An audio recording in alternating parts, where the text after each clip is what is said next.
Now, quest around a bit. Ask yourself this: for what reason would a person be considered hopelessly insane? What sort of claims must a person simply not make? Well, there is one, and that is if anybody claims that he is God. That simply isn't done. Certainly not in our culture, although it's very frequent in India. But in our culture, that is simply not allowed, because we, most of us, from a Christian background, and if not that, from a Jewish background, and there's a great deal in common. Because both Christians and Jews are deeply concerned about somebody called Jesus Christ. Both Christians and Jews are in a way followers of Jesus Christ, in different ways. He is a problem to both. Because he was the man who came out and discovered he was God.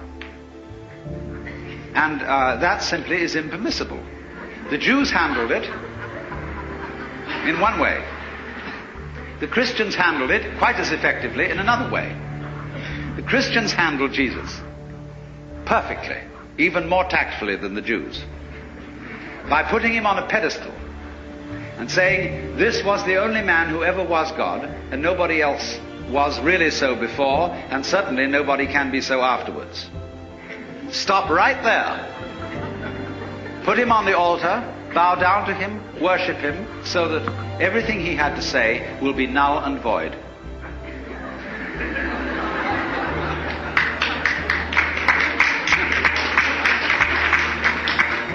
And it worked beautifully. But you see, the trouble about deep secrets is they can't be repressed indefinitely. Now here's the problem, you see, that there are certain processes, some of which are what you might call spiritual exercises. Others are simply chemicals. Others are just horse sense, whereby one comes to see very clearly indeed that black goes with white and self goes with other. And as this becomes clear to you, it's rather shaking.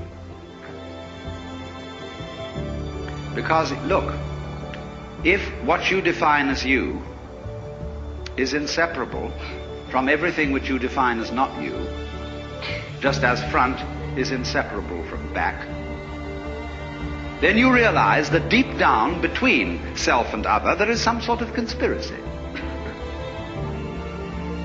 If these things always occur in combination and look very different from each other and feel quite different, nevertheless the feeling of difference between them allows each one to exist. And so underneath the opposition or the polarity between self and other, or between any other pair of opposites you can think of, there is something in common, as there is, for example, between figure and background. You can't see a figure without a background. You can't have an organism without an environment. Equally, you can't have a background without a figure, or an environment without organisms in it, or without things in it. You can't have space which is unoccupied by any solid. You cannot have solids not occupying some space. This is absolutely elementary, and yet we don't realize it. Because, for example, the average person thinks that space is nothing. That it's just a sort of not there-ness in which there are things. And we are slightly afraid that not there-ness, that nothingness, that darkness, that the negative poles of all these oppositions will win. That they will eventually swallow up every kind of being and every kind of there-ness. But when you catch on to the game, you realize that that won't happen. Because what is called not existing is quite incapable of being there without the contrast of something called existing. It's like the crest and the trough of a wave.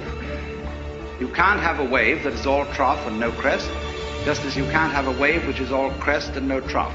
Such a thing has never been manifested in the physical universe. They go together. And that is the secret.